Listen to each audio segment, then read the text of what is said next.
Morning. We want to be respectful of your time, so we're going to get started here. I'm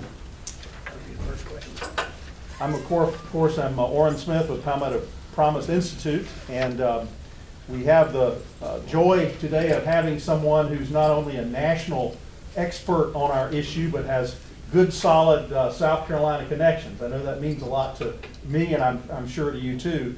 But Jonathan Butcher, for a while, worked here in Columbia for the Charter School District. He is a Furman graduate. I wore my purple tie in Furman honor today.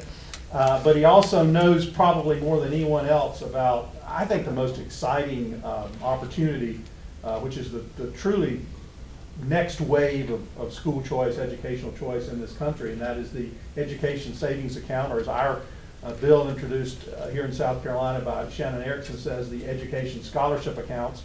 And he has a good presentation for us, one that we've heard a few times, but really captures the meaning of what an education savings account could mean for South Carolina and its citizens. So it's a pleasure to have Jonathan Butcher with us, who is living in Greenville. He had the choice of living anywhere he wanted to in the country with his work with the Goldwater Institute and with the Heritage Foundation. And he, like many others, chose Greenville, South Carolina.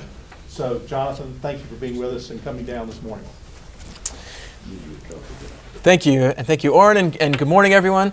I'm Jonathan Butcher. I'm a senior policy analyst with the Heritage Foundation, which is headquartered in Washington, D.C., which someone once described as 12 square miles bordered by reality. So it's good to be in Columbia and not in Washington, D.C. So let me introduce you, to begin with, to Lene and her daughter, Addison Enriquez.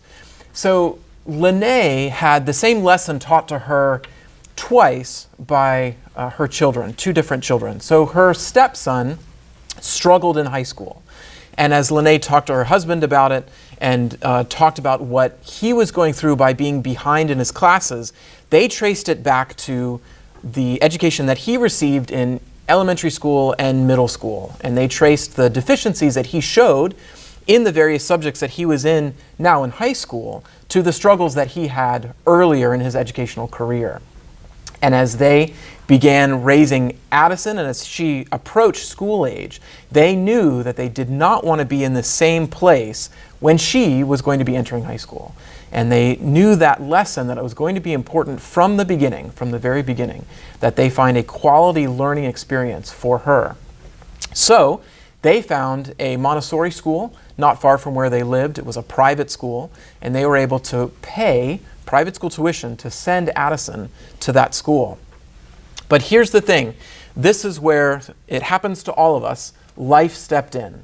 And Lene joyfully became pregnant with their third child and had to leave work, which meant that that income was no longer there for them, and they had to pull Addison out of the private school that she was in and then decide, what do we do now? And so those questions of how to prepare her for what the rest of her education career was going to look like struck them, right at that moment, about what was going to happen to Addison now and in the future. At the time, so Lene and her family live in Arizona, and at the time, Arizona lawmakers were considering an expansion to a program that has been in law in Arizona since 2011 called Education Savings Accounts. It's known there as Empowerment Scholarship Accounts.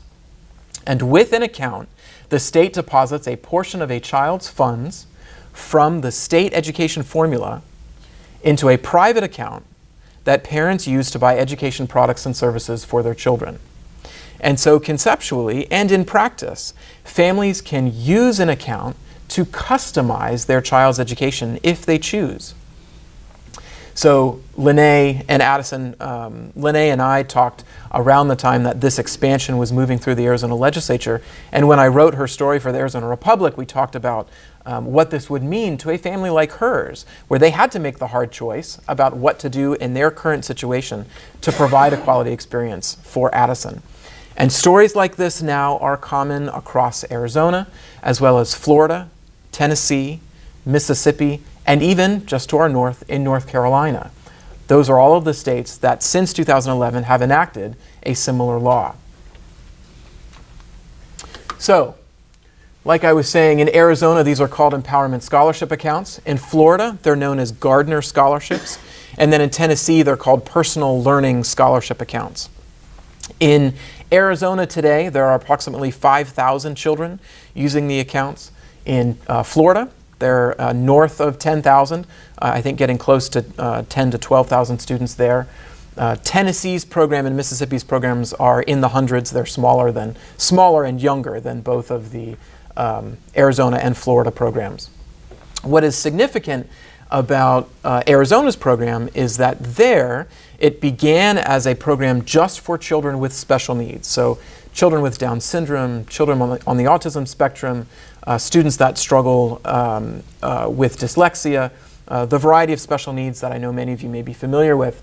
Today, though, about half of the students using these education savings accounts in Arizona are children with special needs, and the other half are students from a variety of backgrounds. There are students who live on Native American reservations, students who are assigned to failing schools in some of the urban areas in Phoenix in particular, siblings of these students, children who have been adopted from the state foster care system are among the students who are now eligible for the accounts. And what the critical thing that this demonstrates, and I'll show you a slide here in a moment, is that students from all walks of life can benefit from using these accounts. Students have a variety of needs no matter where they live or what their background may be. So this is a learning option that can help students from all walks of life. So talk about the mechanics for just a moment. So with an account, like I was saying, the state deposits a portion of a child's funds into it'd be familiar to all of us, right, into what looks like a bank account, and the money is preloaded onto a debit card that families will then use at various learning providers. Now, one of the advantages of using this debit card is that restrictions can be put on the card such that they can only swipe it at places that have a MCC code, a merchant category code, for that is a learning option, right? So private schools, tutoring services, educational therapies, there's a way to put restrictions on these cards so that they can only be used for what they are intended for. As far as the applications go, families will fill out either a paper application or online and submit that application to the Department of Ed, who then processes the applications and awards the accounts prior to the next school year. So the application period typically is between January and May. In Arizona, they've expanded a little bit more so that students can and families can apply throughout the year with the expectation of using the account in the next school year. Like I was explaining with the usage, typically parents can swipe the card at a participating provider. Now in Florida, it works slightly differently. There is a private organization that operates the accounts, but the idea is the same. Parents will go and make a purchase. The purchase is verified or confirmed by the scholarship organization that oversees the accounts, and then the money is transferred from the account and to the provider. Something that's very exciting, and I'll touch on this a little bit more closer to the end, but North Carolina has taken this whole concept one step even further, and they are using a private payment managing firm that actually handles payment processing, and they have eliminated these cards entirely, and now families can make purchases online and potentially in the future on an app. And that transaction then is confirmed by the vendor that the parent is trying to make that purchase and by the payment processor, who then confirms that it's a legitimate education provider. And that way it helps to eliminate, I think, much of what many people would be concerned about in terms of misuse or potential fraud for the future. But I can go into that a little bit towards the end. I know that these numbers are hard to see. The bold blue is the good news, and even the lighter gray and blue. The point here is that in both Mississippi and Arizona, researchers have surveyed families who are using the accounts in both states and found high levels of parent satisfaction among account holders.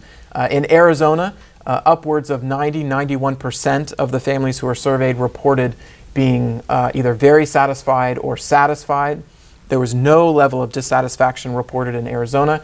In Mississippi, numbers are very similar. 91% of participating families there in Mississippi reported some level of satisfaction with the accounts. I would note in the survey that I did through EdChoice in Arizona, and so thank you to them for hosting this event. In the survey that we conducted, we asked them what level of satisfaction they had with their new accounts and what level of satisfaction they had with their prior public school experience. And even among families that reported having some level of satisfaction with their prior public school, reported being satisfied with their education savings account. And so I think it's telling that families that were looking for some unique solution for their child and had some, they were not angry at the public school system, right? They were just looking for a way to meet the needs of their child, still reported being satisfied with their child's experience now using an account. So we asked families in Arizona how they were using these education savings accounts. Were they being used as I've described to you? Can they buy multiple products and services at one time? And it's the smaller bars on the right demonstrate that approximately 1/3 of families using education savings accounts in Arizona use them for multiple products and services, so just as they're intended. So as you can imagine, a family with a child who has special needs, for example, they could pay for a educational therapist, as well as private school tuition, as well as buy textbooks for that student all at once with the same account. So the traditional idea of private school scholarship has been advanced, and now we're going beyond just finding the four walls of a classroom for a student. Now we have the option to customize, like I was saying, their learning experience. Yes, sir? One of the questions that I'm often asked is, for this kind of a program, does it cover transportation if you wanted to go to a private school, something like that? Some of the laws that have been enacted do cover transportation, yes. So those are specifics that are almost different from law to law in the states that have adopted them. Generally speaking, these kind of broad categories of being able to use it for multiple things, that holds true, right, that central idea. But whether or not transportation, and Ellen may know, so yes. So in the proposal before South Carolina lawmakers, transportation is included in there. Good question, thank you. So let me introduce you here to the Visser family. So Kathy and her husband Christo became friends of my wife and I, and we got to know their son Jordan, who's there on the tire swing over the years. In fact, when they first began using an education savings account, Jordan was being educated at home. Kathy and her husband were buying the products and services that he needed and tutors and bringing them into their home to help with Jordan, who has cerebral palsy and some minor learning delays. The significance about the Visser family's experience is that, for one, Kathy was a public school teacher, and she knows how the public schools operate and what's in them. When they moved from one district to another, they asked their new district, hey, look, here are the services that the prior district provided for my son Jordan. And so we'd like to find something similar here now that we've moved. And the district essentially wouldn't respond to them or give them an answer. And then eventually told them, no, we can't give you the same services that Jordan had before. So that's when Kathy and Christo began talking about a lawsuit, knowing what their rights were under both IDEA and state law for children with special needs. They were ready to take this to court to find what Jordan needed to help him with his unique situation. Fortunately, right about that time is when Arizona lawmakers first enacted education savings accounts in 2011. So they became one of the first participants and first account holders. And now they've been using the accounts for 8 years. They've been in this program with Jordan. So here's the next significant thing. So when they began, as I was saying, Kathy first enrolled Jordan in a private school. That was their first choice, right? They wanted to find a school that could meet Jordan's unique needs, find a place for him to be all day long. And then they decided, you know what? That school's not what we want anymore. And so with an account, they didn't have to wait a year. They didn't have to wait for a new teacher, a new principal, a school turnaround plan, higher funding from the district. They didn't have to wait for those things. They said, we have an education savings account. We're leaving now. And so they took Jordan out of that school And now they customize his experience by having a personal tutor come in the home, an educational therapist come in the home, as well as buying products that they use in the home to help educate Jordan day to day. There's a fascinating video featuring Kathy and Jordan where they take Jordan to one of his educational therapists. He has his treatment, and then they go to pay, and she hands the therapist the card, and you've seen the little blocks right on the cell phones, swipes the card, payment is done. Imagine what the future could look like for educational products and services if every child could pay for their services in that way. If it was as simple as that, for those of you that know what the public finance formulas look like in school systems around the U.S., in South Carolina, right? This is a extremely simple and effective way to provide services and simplify how that's done. So as I was saying, laws have passed in Nevada, Arizona, Florida, Mississippi, Tennessee, and North Carolina. North Carolina was the most recent law to be enacted in 2017. So that program just began, and students are in that program today. As I was saying before, they have a payment processing firm that helps to deal with some of these questions of how do you make sure families are using the accounts for the very things that they were intended to be used for, these education products and services.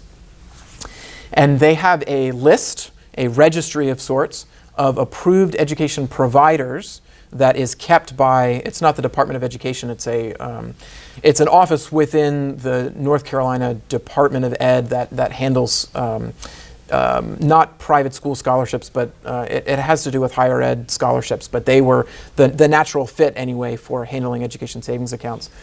And so they have a list of approved providers. When a family goes to make a purchase, a electronic message essentially, or signal, is sent from the vendor that they chose to the office that oversees it, and they confirm that this is a qualified service provider. The payment processor handles sending the money to the vendor at the parent's request, and it's all confirmed behind the scenes so that there's no question in between of whether or not this was a valid purchase. So this is a huge step forward in providing appropriate oversight without interfering with personal liberty. Sir? It kind of begs the question, if somebody spends the money, using the example, I don't know what is it, Vissers, or they use the money up front and buy the services they think they need, the money's gone, and they realize that doesn't work and they want to put it back in public schools. What happens there? So what will happen is if there is any money remaining in the account, that money would go back into the state treasury, and the student and the parent would return to the public school, and the account is closed. So money that is spent is done, but also the services have been paid for typically as well. I mean, just for instance, and they do that in September, and the money's gone, they spent all of it, and then they realize that's not what we want for our child, then they go to put it back in the public school.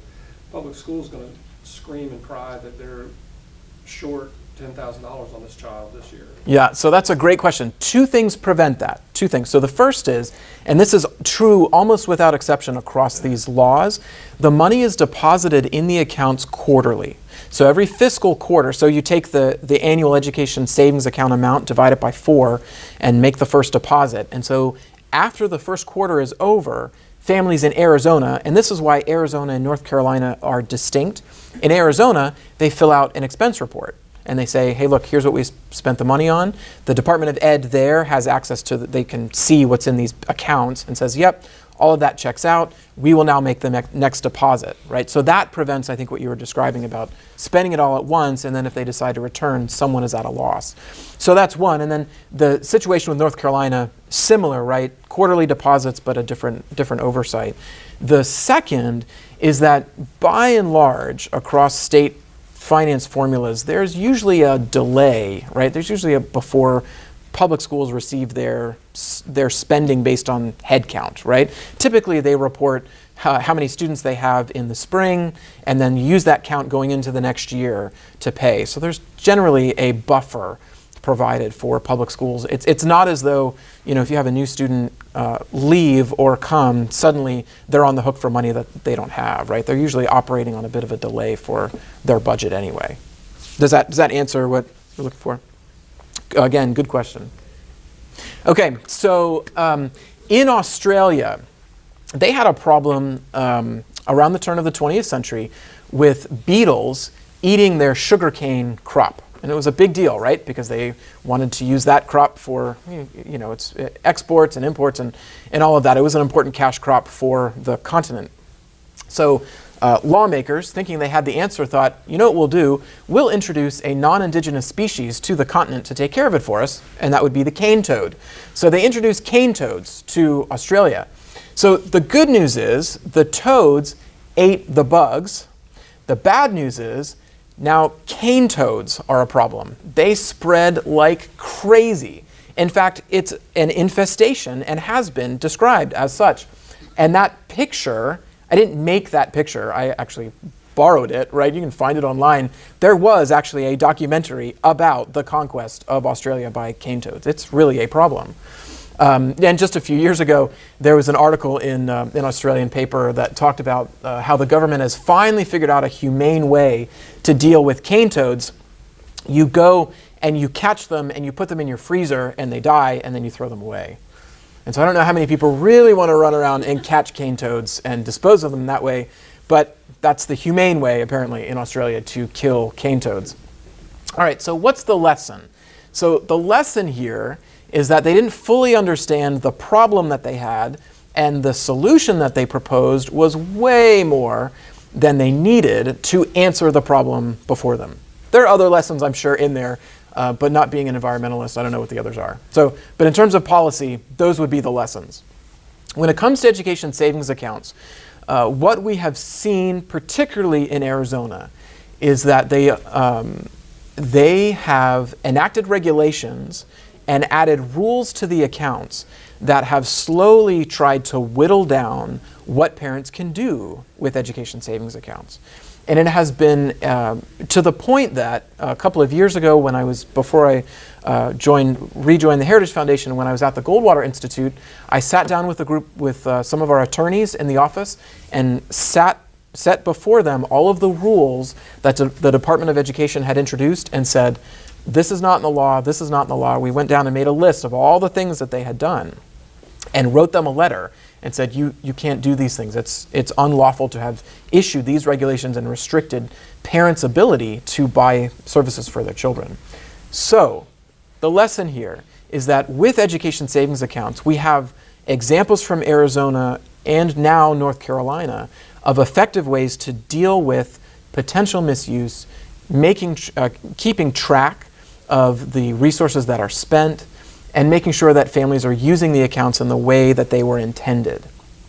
There does not need to be the constant addition of rules and limitations on how families can provide for their students. The whole point here is that every child is different. Every child has a unique experience and needs something that will help them succeed in school and in life. And that's what these accounts are uniquely poised to do.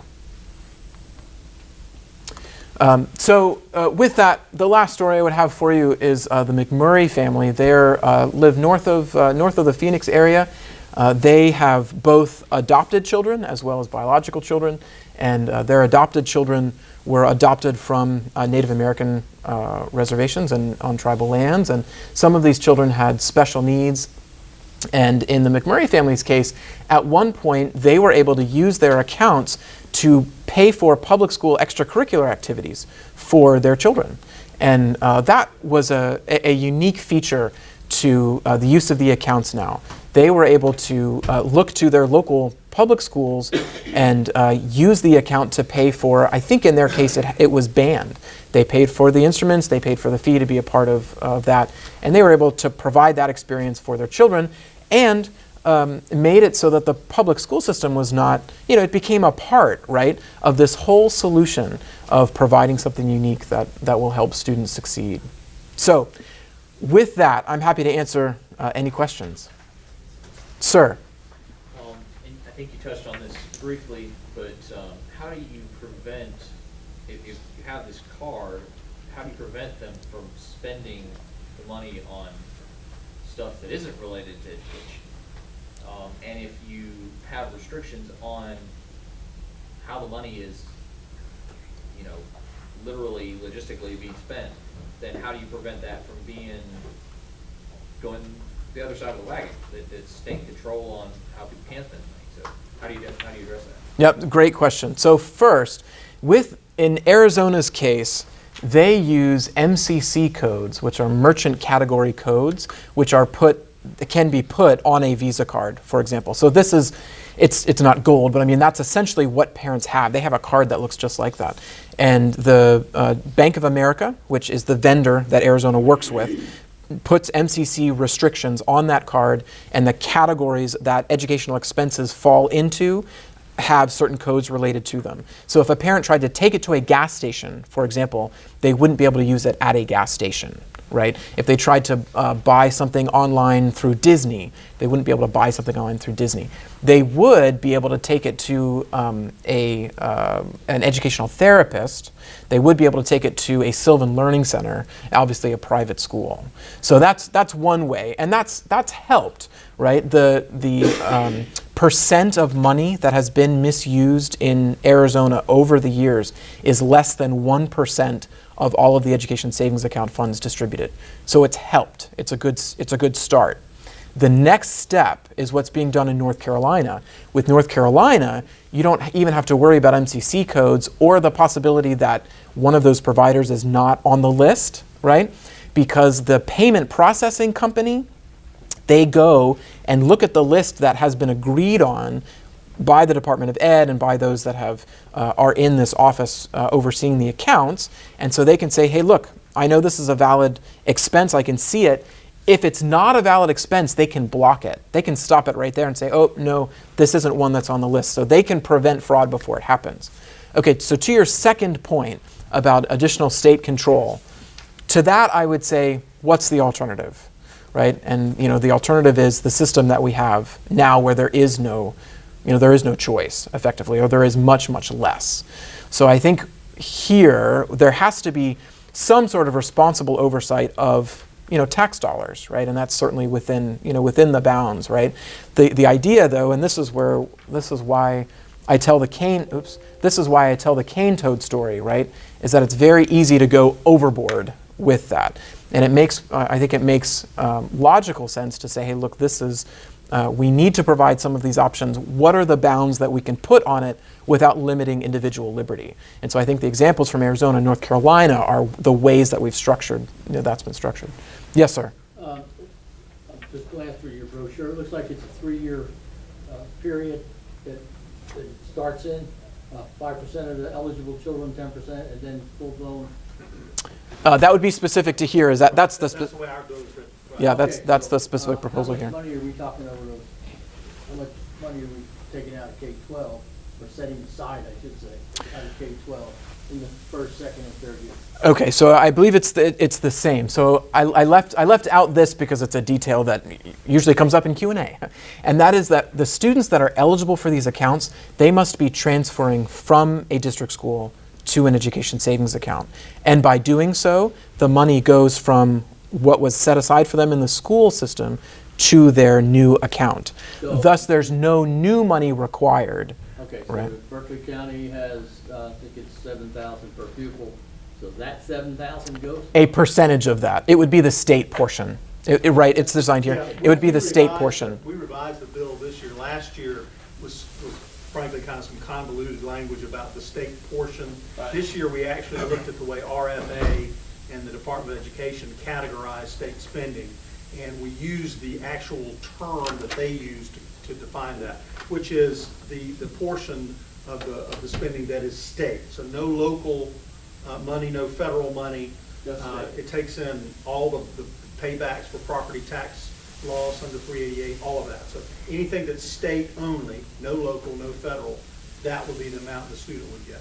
And in the poorer districts, obviously because of the way EFA is written, it's a lot more than, for instance, Beaufort County, which is less because there's less of a state contribution. So it's very much beneficial, particularly to counties that are poor and have a weaker property tax base.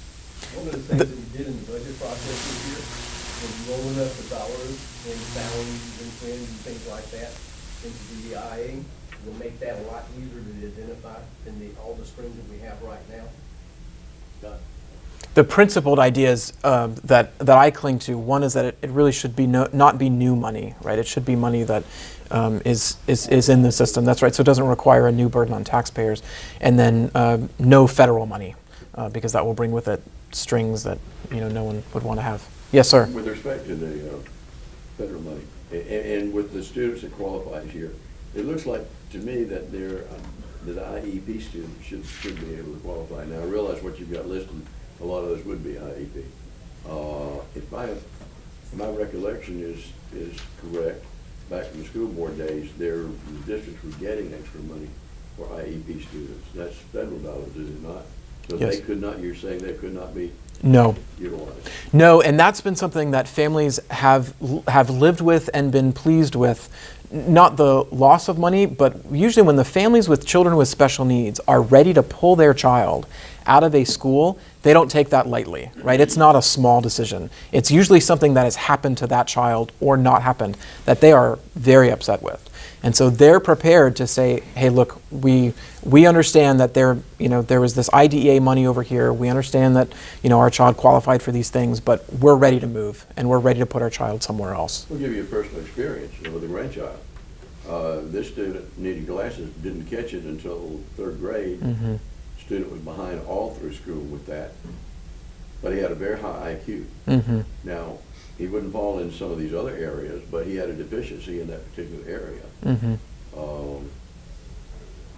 So he wouldn't, a child like that wouldn't qualify. So you're suggesting the eligibility should be broader? I couldn't agree more. Well, one thing that kicks in is because the way it's written, it's tied to the EFA categories. So all of those weights in the EFA, those would kick in. So a student that, it's not only district oriented, it's also student oriented. So a student that was, and you know those so well, what gifted and talented, and there's a long list of But that weight, that includes the federal dollars, does it not? No, the weights are a state, State are the weight. state side. He doesn't go, just the state EFA I money. misunderstood you. Yeah. All right, it is the Yeah. state. That's right. Yeah, Okay. yeah. That's right. That's what- And these bills are written various different ways, and we have a lot of options in the writing of it. And so when Jonathan travels around, we kind of have to say, well, here's the option we took.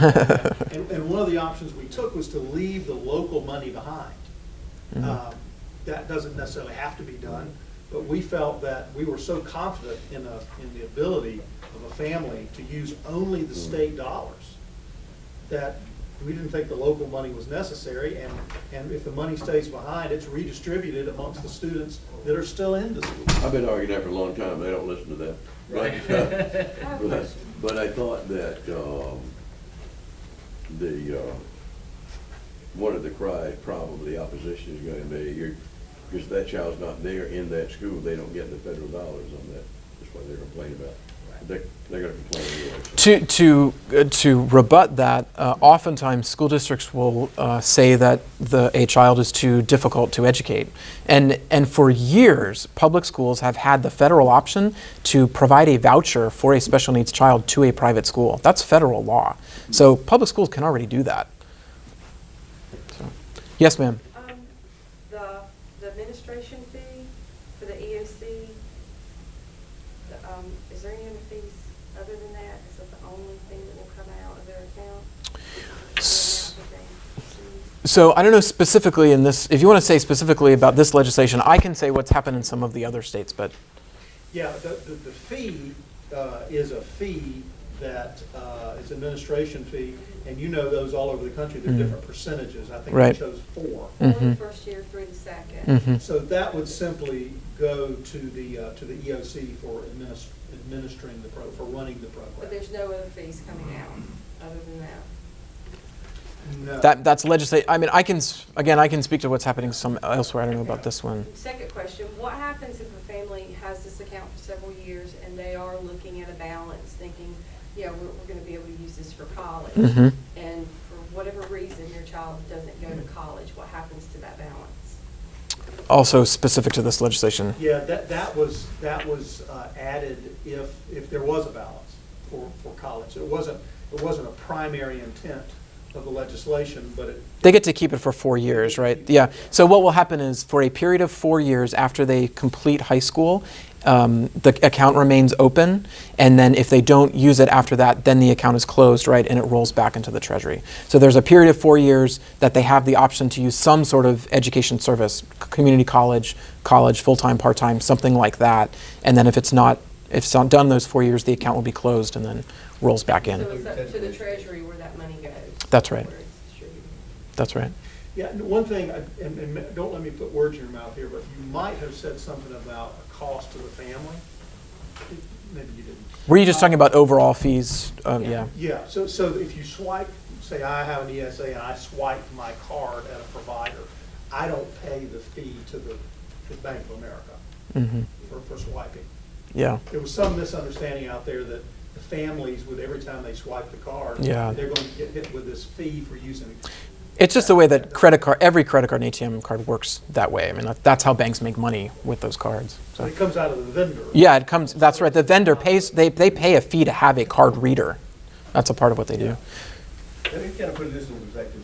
This past Monday, I had the opportunity to sit down with a lot of families who were benefiting from the Exceptional Needs Scholarship Program. One of the things that we have in here is that exceptional needs kids are eligible for this.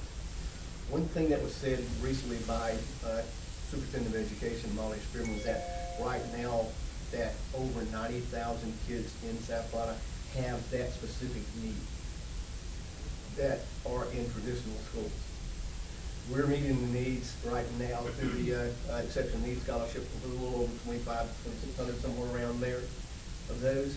That leaves a lot of kids out there. Mhm. And one of the things that we learned from talking with the parents that were there at the, and several of them were just in tears about how this has helped them out and what the difference this has made in their child's life, that, you know, when they were in school, because they had dyslexia, these were kids that were at Campo Down Way and at Chandler who have dyslexia issues. One parent was just crying and saying, you know, my child did not want to go to school. Mm. They were being told that they were stupid, they were dumb, because they couldn't learn Mm. the way the other kids were learning in classroom, and they just hated going to school. And the differences this has made in their lives, now that they understand how they learn with dyslexia, and what the difference they have made in their child, and how they're succeeding with that. We want all kids. We want to get to that other 90 or 88,000 out there with something like this, and give them that ability to have that success. Because that's what this is all about. And we can talk about K through 12 and how much money will come out of K through 12 and stuff like that. But that's not what it's all about. It's about those parents and those kids that were there in that room with us this past Monday, and them being able to succeed. Having something that their parents have a little bit of control over the destiny of their child, and not being put as a round peg into a square hole that they just don't fit. That's what it's all about. And then Indeed.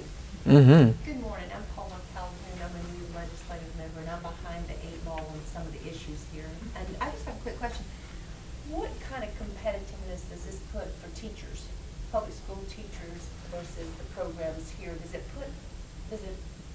What does it do for public school teachers and getting the teachers and what we need out there? Are we drawing off of our teachers from our public schools when we set this program up? So good question. So what we know from experience from the other states that have had these accounts for many years is that traditional school teachers who are retired or nearing retirement have taken the opportunity to either start new schools or provide services independently as a new source of income with education savings accounts. It's hard to put a figure on how much that's been, but we know from anecdotal evidence that many former, particularly special needs educators, are being very helpful to families that are looking for something outside their local school. And then in terms of competition, the the concept needs to be that it can't be a zero-sum game. Just because a child leaves a public school, it can't mean that that school loses, end of story, right? The issue here is that the child's going to benefit because they're going to get something that they need that was not being provided before. And then, in some cases, and typically in schools, the number of kids that leave is so small, it's almost a rounding error. I mean, Arizona has 1.1 million public school students, and there are 5,000 using education savings accounts. Right? Florida has closer to 3 million. They have 10,000 kids using education savings accounts. So, this is an opportunity to help those children, as you said so well, right? This is not we're not putting education savings accounts in district schools in a race to see who wins. We're trying to help the children that need, something unique. Does that get at what you're asking? I was just wondering about school teachers in general. I didn't know if they could compensate on summertime or rather that after hours at public schools and work, the whole. Yeah, I mean, so there's no limitation. I want it to be competitive for our special needs outside of the public schools and another school. I don't know where you're coming from, but I think this would, as far as a classroom, I didn't know if you were talking about after hours or whatever with the teachers. Yes, sir. But in the classroom, it's going to allow that student to leave, that teacher may be spending a whole lot more time on that particular one student and bring them up, but. Yeah, it certainly creates that situation where you may have a class with a child who's really struggling, and that may be the very parent that's not happy with where they are and needs to take the child somewhere else. So. And they had something to do that. One of the parents that were talking with us Monday, we're talking about that little boy and the struggles that he was having. They had requested for testing of their child, and they were having trouble getting that done. So we went outside and got testing all done and figured out that he had dyslexia. And they took that back to the school and with the principal and with the teacher and sit down and talked about that. And after the meeting, the teacher came up to them and talked with them and pulled them aside and said, "We can't help your son. There's nothing we can do. It's only going to get worse. You need to go to Chandler or Camperdown Academy now for your son." And his teacher told him, said, "This is what you need to do." I love the program, and I think the challenged children need exceptional schools for them to meet their needs. But I was just wondering about the pool of teachers. That's all I was interested in, is the pool of teachers. There may be some teachers who would like to do that if they were doing it different hours of school time. Exactly. Mm-hmm. Jonathan, Representative Smith mentioned our existing exceptional Mm-hmm. needs tax credit. Mm-hmm. In your experience, have tax credits and ESAs coexisted, and how does that work in other states? Because they both, a lot of states have both, right? Or no? That's right, and that's a great question. So, oddly enough, so in Florida has the nation's largest tax credit scholarship program in the country, and one of the oldest. It's a corporate tax credit scholarship where businesses donate money to a private scholarship organization that then awards scholarships to eligible students. And Florida also has, as I was saying, a Gardner Scholarship, which is an education savings account. So both of those programs have worked side by side and continued to grow since 2014 when the Gardner Scholarships were introduced. So the tax credit scholarships go before that. The nation's oldest the nation's oldest education savings accounts and tax credit scholarships are in Arizona. Arizona's program began in 97, 98. And that is both an individual and a corporate tax credit scholarship. So individuals and businesses make charitable contributions to scholarship organizations. So both of those programs have coexisted side by side, and it actually very much to the benefit in Florida that the scholarship organization there actually oversees and helps the Department of Education run the Gardner Scholarship program. They had the advantage of knowing the families, knowing how to reach the families, knowing how to find children with special needs. They were exactly the ones to go to help get a program such as the Gardner Scholarships launched. So it was only to the benefit of all of the children involved, particularly in Florida. And as you know, North Carolina, of course, has they have a scholarship programs there as well. So, yes. Mississippi has a dyslexia scholarship. It's a very small program there, but they also have a private scholarship program. So yes, these things do quite well together, and that's the point, right? And I think that's why when I was describing the Visser family's situation, right? You have a family, they thought they needed one thing and they thought it was a private school. Turned out that wasn't it.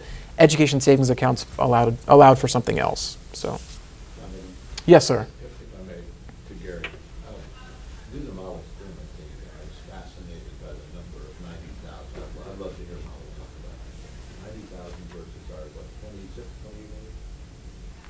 Something like that for what we're actually serving. How many? I think it's 26. 26. 2,600?